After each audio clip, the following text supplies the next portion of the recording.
Well, Lee Canady, of course, the historic record store owner. If you haven't watched all his videos, they all apply to everything that's happening in music today. Just look up legendary Lee Canady on YouTube. You can see everything there. Long conversations about Motown, jazz, the music industry. Lee Canady, how are you doing? Fine, thank you. Fine, thank you. 41 degrees outside in Detroit today, but you wouldn't know it here in your apartment. Mm-hmm. Here in Detroit, you've been here since 1959, I gather. Right, 1959. The current year, it's 2021. You came here many moons ago. Your record store, you had it from 1959 till About 84. 1984. Okay. Nearly 30 years. Mm-hmm. What are some people that came through your door? Some people that folks watching at home, the names they might recognize? Just about everybody who was in the music and entertainment, they came through. Jazz, rock and roll, blues singers. Because I played my records. I was on the radio, always advertised. I was known in Detroit. You're a known quantity. Right. You had all kinds of Motown stars, jazz stars, soul singers, every kind of group.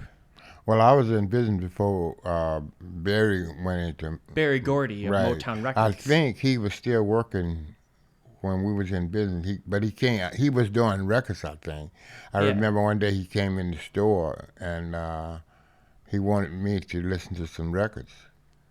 And that's when I first met him. He introduced himself, told me who he was. I was mopping the floor.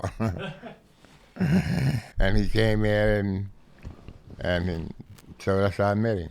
He came into your store, Monroe Music, it was called at the time. It wasn't yet Lee's Monroe Music. Right, it's Monroe Music. Well, when I started with Florence Keywell, she and I started together. I started working for her. Well, I moved to her in this store because I had met her I was a government employee store. I was working there on Clinton and Gratiot.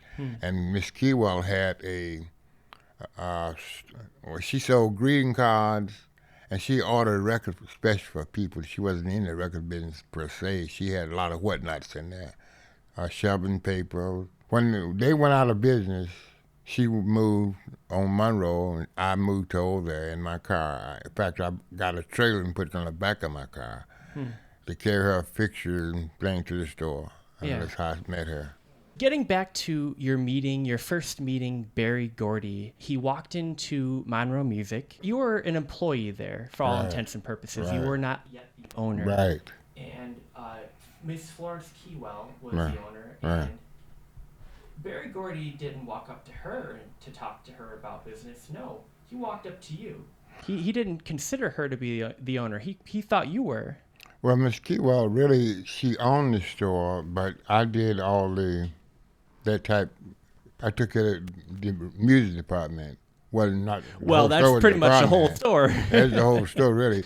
Well, she came in. She'd be on the phone a lot, and I waited on the customers, and because we was just getting started out. I remember when the Impression came out, Gypsy Woman and stuff like that. During those days, that's when we opened up because we used to play the records all the time outside, and people started coming in the store. So Barry came in there one day, and that's when I met him, he had some records he wanted me to listen to, and I don't remember who the record was anyway.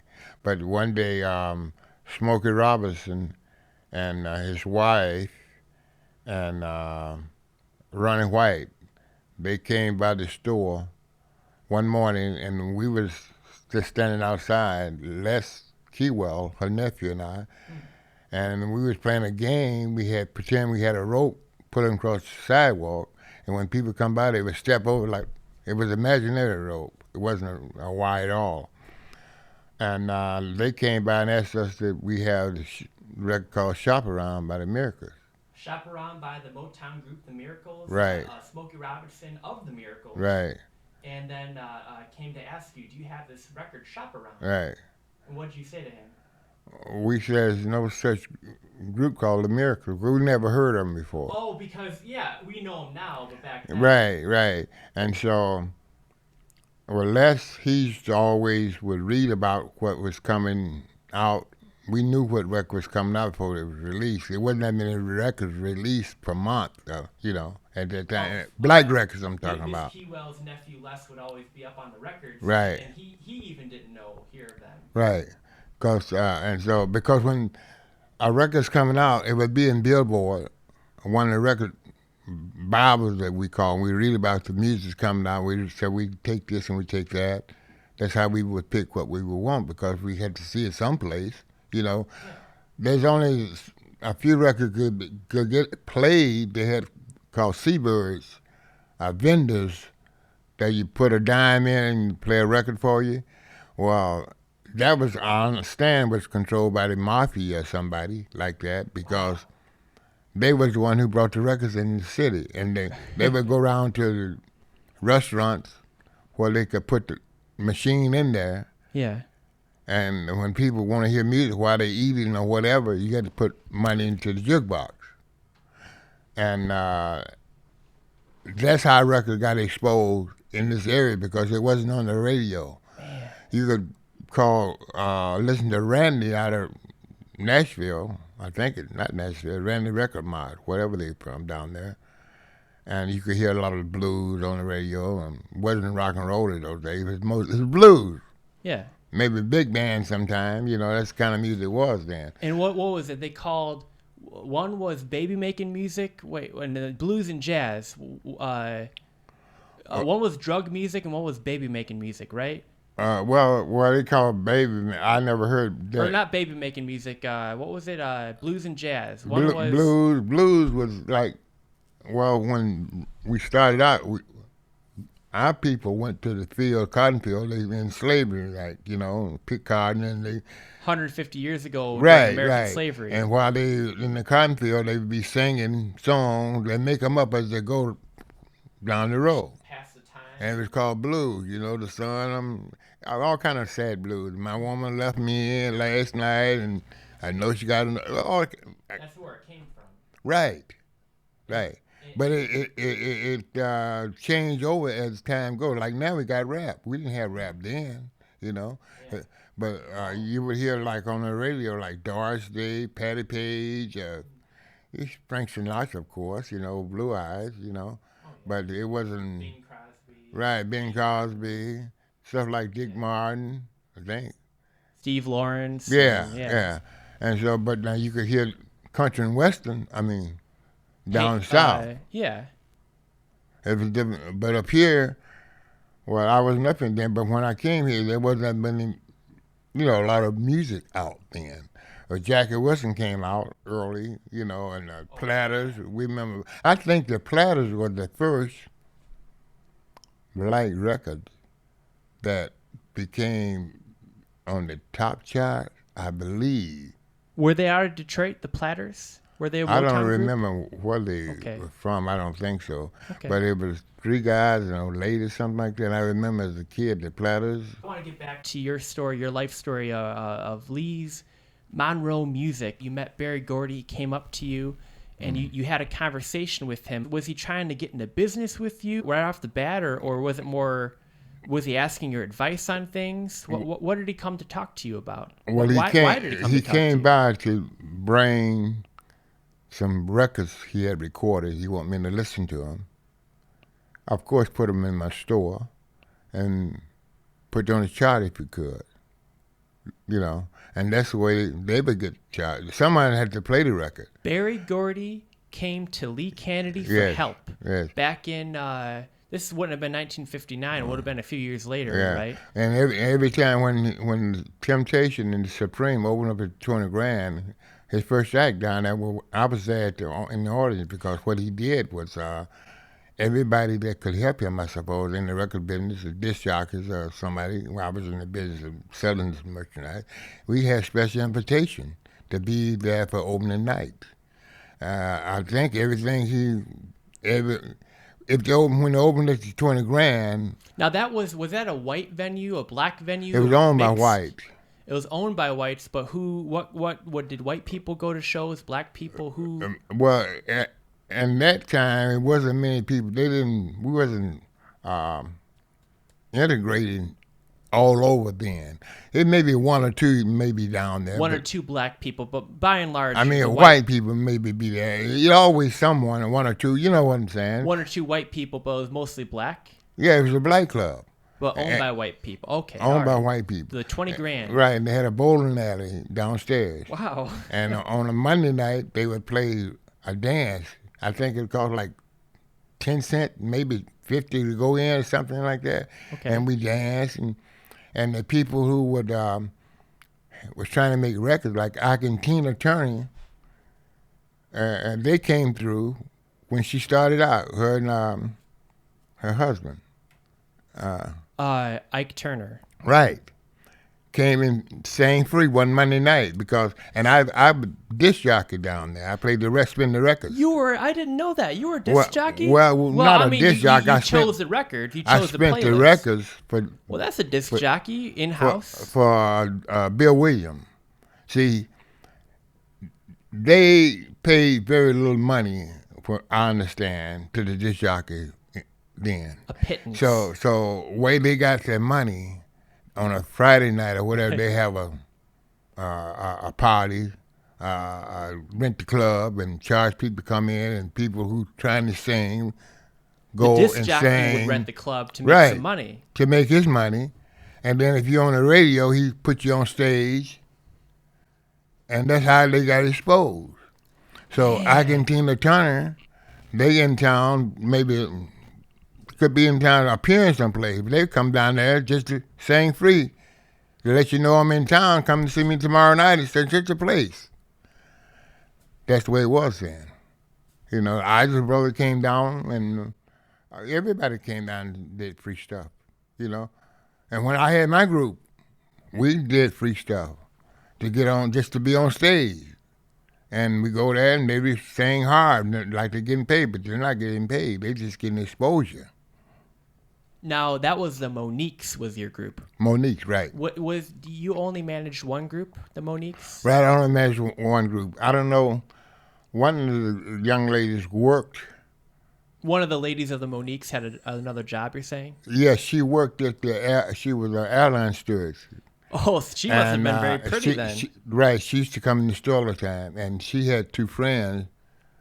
Before they were in the group. Right, that's how I met them. Okay. Yeah, she'd come in the store every day because she caught the bus in front of the store. And the brother of the other two girls. Because they were sisters? Yeah, two sisters. Her brother liked my employee. And so that's how I got to meet them. And so by what I was doing, they asked me I should be their manager. I didn't, hey, that was honored. Oh, yeah. So they figured I knew that I could direct them. Barry Gordy getting started, and they was a friend. Him, you could help them. They was a friend of Dennis Edwards. Dennis Edwards was playing at a nightclub as a house man for some club. I don't remember what club. These three girls, they knew Dennis Edwards. Man. They would go and listen to him sing at the club. I didn't go in. This is before they were a group, or right when they were starting out? They'd go to Dennis Edwards and listen. Yeah, they was friends. Oh, they were friends. As friends, so, not just fans, as friends. Okay. Friends, and right, and in fact, my group they had harmonies like the Temptation. Man. I think they had the harmony, they had the routine, everything like they did all the Temptation songs. When the song came out, my group, the music, we would take the record and play the music of the record, and they would sing to the 45. And you didn't hear the 45, you hear on my group. But they was playing the band. We had it hooked up that way, That was the backing music when they perform on stage. They would be a record, like a pre-played, or when they played. They call what's lip singing. Oh, they lip synced when they perform. Well, they weren't lip singing. They were singing the for song. Real. For real, you hear them, with the recording. But you don't hear the music. You only hear the music. Oh, it was instrumental. Right. Oh, I see. So that was the backing music when they'd go up on stage and perform. You didn't hire a live band to play. Yeah. You did. I always had a band. I had a band. I had a guy wrote arranged my music. The Funk Brothers, right? No, they were. There's a friend of mine named Gordon Kemp. He plays trumpet. He played with Jimmy Wilkins. He played with some everybody in town. He was a friend of Donald Byrd. Donald Byrd was teaching music, I believe, at some college, and Gordon Kemp was one of his students, I believe. He would do my music for me. I had friends that do that, write music for me. And he also played at 20 Grand many times. In fact, he played with the Funk Brothers. Gordon, I think, he was about... Now, when you say he played live, or he was one of the people that recorded? Well, he wasn't a member of the band. Sometimes they need extra help. On the road. Whatever. So he didn't record for Motown Records, you're saying? He was just a he was gun. When Barry got ready to record a record, sometimes he just... so he would record sometimes? Yeah, local, on a lot of stuff. They get local groups, local people. So they wasn't under contract with Barry Gordy. He just paid them to come and do a section. You understand? Well, that's still an honor. Let me pause right there. Right. I just want to pause and emphasize. So, and he was the man that arranged the music for the Moniques, was that trumpet player? Or he was just one of the musicians that would play when you'd record? Well, I didn't record. When your group recorded. So what we would do, we played at the 20 Grand. We opened up for someone who was down there, and they needed someone to open up. And I had the contact, and my group was making noise because we had did Double O Soul. Yes. We changed the word called Robbie D Show. Robbie D was a disc jockey. It's WCHB, who was white, who sound black. If you didn't know him, you would think... Because he's on the radio. You don't see the guy speaking on the... You hear him. But he had it down that he married one of the Orlando and Tony Dunn, the two girls. One of the Moniques? No. Robbie D married one of Tony, Orlando, and Don. That group? Yeah. There was two girls. I'm going to look it up right now. It was two girls. He married one of them. Here, hold on. Hold that thought. Tony Orlando and Don. Right. Tony Orlando and Don is a musical group. Right. I'm looking up on YouTube. These, right? Right. Now the members are Don featuring Tony, Thelma Hopkins, Joyce Vincent, Tony Orlando. Now, one of the girls is married to Robbie D. I don't know which one though. Thelma Hawkins. I don't know which one. You wouldn't recognize. Oh, you just heard. Okay. Yeah, I don't know. So he was married to a black woman and right, a white man. That was unusual back then. That's what I just said. He had an urban patois when he spoke. He kind of had that black sort of dialect of the time. Now was that an act? Did he put that on, or is that actually how he spoke even when he wasn't on the radio? Only contact I had was the one, from the radio when I hear him on the radio. Oh, okay. But I mean, that's still an honor. You got to do his theme song, a group that you managed to perform. See, we took upon ourselves to do Double O Soul, and he liked what we did. Was nice. And so we call it the Robbie D Show. That was his Double O Soul, the music, and we changed the word to the Robbie D Show instead of Double O Soul. You get it? Instead of saying Double O Soul, it's the Robbie D Show. It's the Robbie D Show. And the same tune.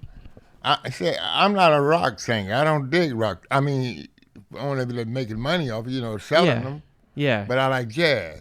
So, I don't know, but I know the tune to Edwin Starr. He came in from Golden World. Golden World was his label. He came out of Ohio, I think. And he used to date one of my employees who worked at the 20 Grand record store.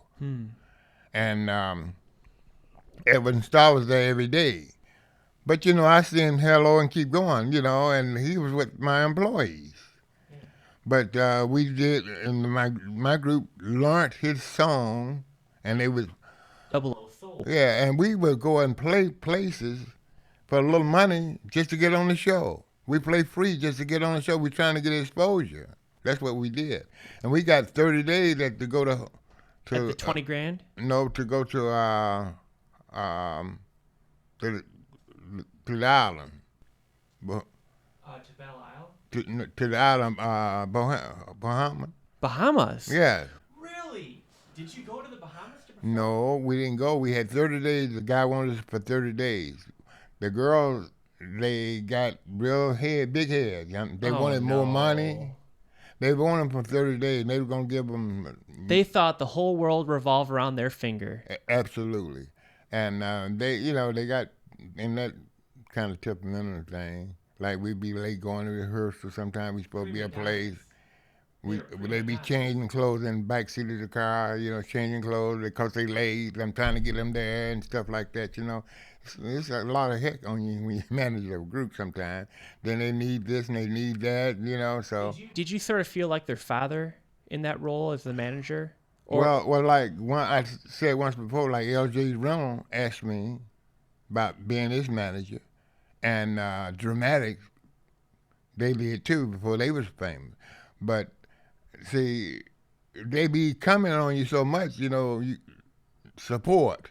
I need this and I need that, and they don't have any money yet. So a good manager, you gotta make ends meet and figure it out. Yeah, they would expect you to lend them money or whatever. I pay for this for them, and pay. So I'm just still saying I didn't want to do that. I couldn't do that. I had another business I was investing in. Yeah, you had a business that was actually making money that wasn't begging you like they were. I know how they are because sometimes rock people who singing, they get the money today and they ain't there tomorrow. We're supposed to be there next They waste night. it and they Right. waste your time and everyone else's. That's what I'm saying. And a golden opportunity is wasted most and it of makes all. it hard for other people. Yeah. Sometimes It takes a village to have a group like that. Yeah. So I had them. I don't know remember how long I had them, but I named my daughter after my group, the Color Monique. You named your daughter Monique. Her name Karen Monique, and I got to use her middle name. What is she? What does she know? She knows that that's where her middle name comes She from. knows now. She wasn't born when she was born when after I had the group started, of course, but she's young. And does she kind of like that? Well, I'm just a dad to her. It doesn't mean nothing to her about what I did and the achievement. Doesn't mean just, Yeah, and the Moniques, how long did they last as a group? Gee, I don't. Let's see. About 3 or 4 years, maybe. Wow. 3 or 4. Yeah. That's a pretty long time, and the fact that you did so well, Yeah. you were being asked to play out of the country. We used to make different gigs, I'd take them around and they'd rehearsal, and we rehearsed on Sundays, and sometimes we had a store. I had a store at 20 grand. We could go there and rehearse because we didn't open till like 12 o'clock. You said you had a store, so you'd sell records at the 20 grand in addition to we had Monroe's. I was involved with Pete Hall, Mike Hanks, D-Town Records. Okay. D-Town Records, we had Laura Lee, Althea Barnes, Lee Rogers, Fabulous Peps, Ty Hunter. Okay. We had a lot of groups in Detroit here Cody Black, and they was local Detroit. They was big in those days, And so, but we had the studio, and we was near the Olympian. Barry, we was in competition with Barry Gordy, and other people trying to make records. There was a guy named Joe Battle, was down on Hastings. He was with Reverend Franklin, C.L. Franklin. He had all of that, but I think he lost all that. Ended up, somebody else had the label. So let me stop you there and slow down and sort of catch up to what you're saying. You were in competition with the world famous Barry Gordy. Yeah, I think we was just starting at the same time, and he wanted, only so many records can be sold in Detroit. Only so many people got so much money. And everybody trying to get all the money, everybody trying to come up with the hit. But So Berry Gordy, he had probably dozens of acts. You just had the Moniques, but you were doing. no, I wasn't with. Was it no Barry Gordon? I'm talking about the Monique's was mine on the side. The D-Town record. I mean, the 20 Grand record store was another record store altogether. And D-Town Records was part of that. D-Town Records and so they had a bunch same of was the groups. same as Motown. They was a recording they had they record records. Oh, And they had their own label, just like Motown. It's just called I didn't know D-Town. that. Motown, right? And they started out with on the label, like I said, Laura Lee. She was big in Detroit. Oscar Barnes, Fabulous Pep, Lee Rogers. There's a lot of in Detroit here. There's Now, a lot of local groups. What role did you play at this? Did you manage these acts, or did you advise them, or what did you do? Well, Miss Keywell was involved in it. She was involved in the label with the record company. As an investor? Yes. She was friends with Pete Hall, Mike Hanks, Roger Brown was a Detroit Lions football player. They would all had this record company called D-Town Records. Berry Gordy had Motown Records. Somebody else, Don Davis, he was over on Cass. It was called what was it called? United Sound. That's a record company, United Sound. A lot of recorded United Sound. Wow. Down on Cass. Wow. And Is that by the Fisher Building? before you get to after you leave Wayne State, it's on the right hand side. Just as you go over that little. Yeah, it's a little building. It looks like Yeah, a it's house. a legendary place now. Yeah, I've walked by there. Yeah, they made records in the 40s and sent them to the troops. What they do is your family at home can come into that record store, and I believe my grandma, when she was a little girl, went in there and recorded a little phonograph. It has a recording. United Sound. So I'm saying there's other record companies before Motown. You see, Motown just went over over the hill, got big. Yeah. And but anyway, so as we got that, well, Barry bought the place. He found out we had on the place. All right, no, let me pause you there. So he is so threatened by how well you're doing with the record label you're helping out, along with your boss, Miss Keywell, that you are renting recording space out of a building.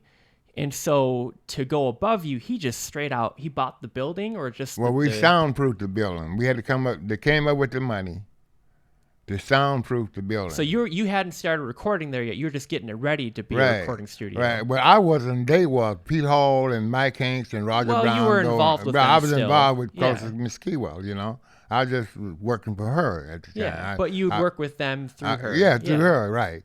And I took care of the record store at the 20 Grand. I ran it, did everything to it. I even put it together. I painted it and put tile down. I did that with some people, group help, and put it together. And we put records on them. Had a record store. Hired everybody, and I would go by there twice a day, 3 times a day, whenever. It closed at 2:00 in the morning. Yeah. Cause that's when the club closed. Yeah. See. And sometimes I would go back a couple times a night. I did the groundwork for Miss Keywell because you follow me? You made her look good. You did all the heavy lifting. And that's what I said. And she said, if she make it, I make it. And that's when she decided to retire. Instead of Monroe music, I put Lee's Monroe music. Now let's talk about that. You had $300 in your pocket and $50 in the bank. And I had a brand new 77 Seville. Who helped you? Who helped invest in Lee's Monroe music when you started? When Miss Keywell decided to retire and you decided, well, I'm going to take over this record store and be the first black record store owner in Michigan. Who helped you in the beginning? Well, see, now, I wasn't the first black-owned record store in Michigan. I was the first black-owned record store that buy direct from the manufacturer. See, that's a difference. Okay. And what that constitutes is buying direct from the manufacturer. you only deal through the manufacturer. If you didn't buy direct from the manufacturer, that's why they call them record shops. He could be selling anything in there. You know what I'm saying? Instead of buying it from the label, you went above the label. You bought from the manufacturer. Direct to the manufacturer. So when you work with the manufacturer, they work with you. There's all kind of, you get 10% off. Because you're buying in bulk. That's what I'm saying. You get 10% off. Well, 10%, I pay my employees more. I use same thing because I get 10%, you know. And for other record stores, they paying top dollar for their records. They can't sell discounts. See, we sold discount from day one. So you paid your employees better and discounted the records and probably made more money than the other record stores in the area because of the business plan that you had. Right. Well, I had volume. Yeah, you can't beat volume. And then I got free advertisement from the radio station. I mean, for the radio station. Not from the radio for buying station, so many records, yeah, they better give you free advertising. From the record company. Yeah. In fact, I see here on the wall from Warner Brothers. Right. Here, I'm going to take it down. Can I hand that to you? You want to show it to the people at home? And that's... So tell the people, describe what I'm taking off the wall right now. It's a Warner Brothers to Lee's Monroe Music in appreciation for your contribution in helping make music. Ashford and Simpson, right. Gold. Right. This is almost like you have your own gold record. Yeah, that's what they did. They put a big promotion on this. They came out to my store. They set up a video. There's another one up there too. Where is it at? I'll take it down. You don't have to where I put this. Right there. Okay, to the left there. Down that. That wait, no, that one there. This. See what it says on there? What's this over here? Smooth Talk, Evelyn Champagne King, presented to Lee's Monroe Music for sales in excess of 500,000 copies of the RCA album Smooth Talk by Evelyn Champagne King. So it's almost like you got a gold record. It's basically like you got yourself a gold record. That is so impressive. All right, I'm going to put this back up on the wall. Now, Barry Harris. Not Barry Harris. Right in front of you. That picture. This? Barry White. Up your hand. Up. That one. Now, that's the one that Barry White came down in a limousine and presented this to me, but he spelled my name wrong. Barry White gave this to you? Yes. Barry Love Unlimited. My word. Oh, my word. So here, I'm going to zoom out a little bit. This was given to Lee Canady. Okay. And this, Randy Crawford up there, see that picture up there? No, back up. To your left, up, down, left, up, on the top of that one. See that that picture there? Yeah. Randy Crawford sent that down. She sent this over to you. She had came to my store, and when the limousine came back empty, only with that picture. Here, I'm gonna hand you the picture. Randy Crawford. I got a frog in my throat. I'm gonna get okay. This and she wrote on. See, she kissed it here. Had a lipstick there, and she wrote with the writing that came off. See him, man? She kissed the photo. See that lip there? Oh my word! And she wrote words in there, but the word. And that's you and her. And then she came back again. See, nobody heard of Randy Crawford. I'm the one that got her on. That is amazing. You never hear stuff like that. See, Randy Crawford had been singing, but she wasn't making any money. When she came out Rainy Night in Georgia, on an Awkward label, she had did about 4 or 5 albums, 3 or 4 albums on some label nobody never heard of, and they wasn't selling. But I had them in the store for 99 cents, $1.99 or something like that. Because you believed in her music. Well, somehow, see, people always come by and they want to leave things on consignment for me, to get it in. People did that. Yeah. And I had no problem stocking my store because you saw the pictures and things. And I would pick up records and I open and play them. See, back in the day, it wasn't like that. If someone bring a record back, say this record scratch, they wouldn't take it back unless you got a receipt. That you didn't buy it from me. That's called a record shop. Yeah. I would. Record store. I don't care who bought it. I send it, take it back. If you didn't buy it from me, I send it back. They're gonna give me credit for it. I brought a new customer in. You understand what I'm saying? You made a new loyal customer. That's what I'm saying. And that's the way I was, and that's how I got my business started. People came in there, and then we talk about sports. We talk about what's going on. We debate about it. And if people come down and just, hey, Lee, what's going on? We get to talking. And we bet some money, and we became friends. People and always in there. And so, like, and Barry is a businessman. Oh, I'm sorry. That's right. Here, take 5 minutes. See, and that's what they be doing. And like the record company, like I said about the Teddy Pendergrass up there. Here, let me get that picture down. Which one, right? At the top. This one. See, I don't know that guy's name. He's a big executive. Now, here, now hold it up again. I'm going to do that thing where I zoom, focus in on it. Now, that's Teddy Pendergrass? No, he's the executive for the record company. I don't remember his name. Okay. But what's the story with him? So when I got there that night, well, they had a big thing at the Renaissance, and Teddy Pendergrass done.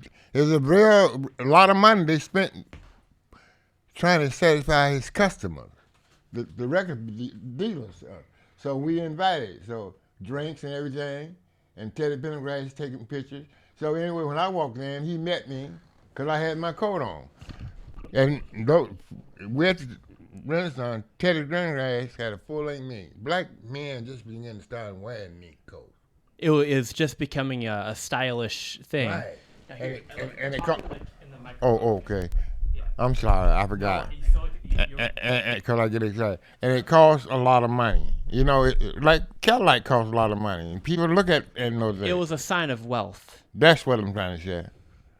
So when I walked in, I had mine folded on my arm. It was a full-length rib-side cardigan. He met me, that white guy met me, put his arm on the seat there and wanted to take a picture with me.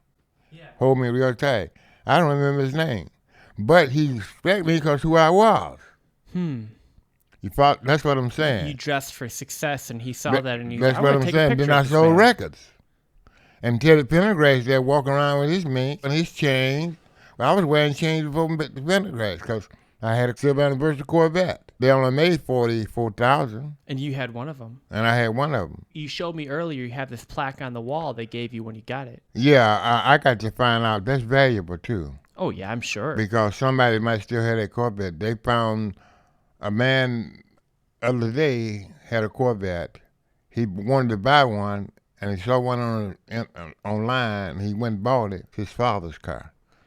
What are the odds? His father had the car when he was a kid. So he'd remember the little No, he details. didn't know who car it was. Oh. But he just had to look at the VIN number. And that car, my car, might be still out there too. See, people keep the Corvette. If they find out whoever got that Corvette, they would buy that Yeah, flag. it's not, they wouldn't junk a thing like that. They wouldn't cut it up for parts. That's what a I'm saying. collectible And, car. and that's why I keep that thing there. And one day I'm going to Google somebody and find out. Because it's valuable. Oh, yeah. They only made Absolutely. 44,000. I still got the original one to tell you all about the Corvette. Now, let's wrap up for today.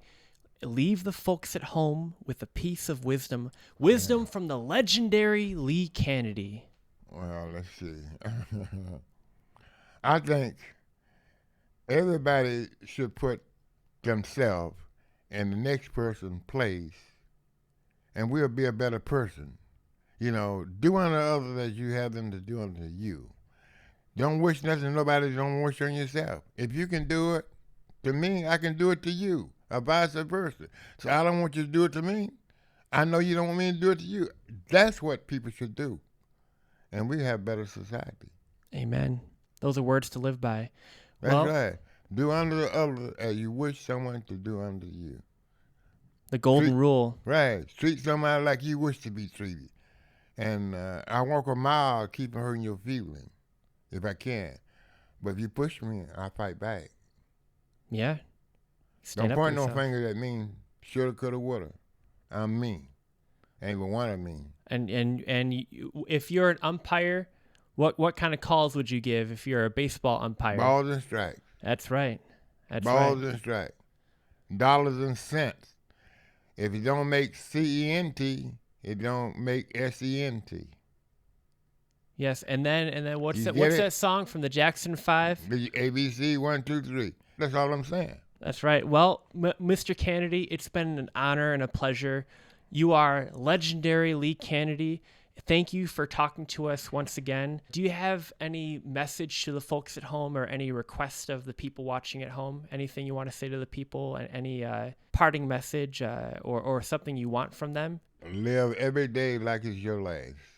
I love it. Words to live by. All right, Mr. Canady, thank you very much. It's been a Thank pleasure. you, sir. Thank you. Thank you.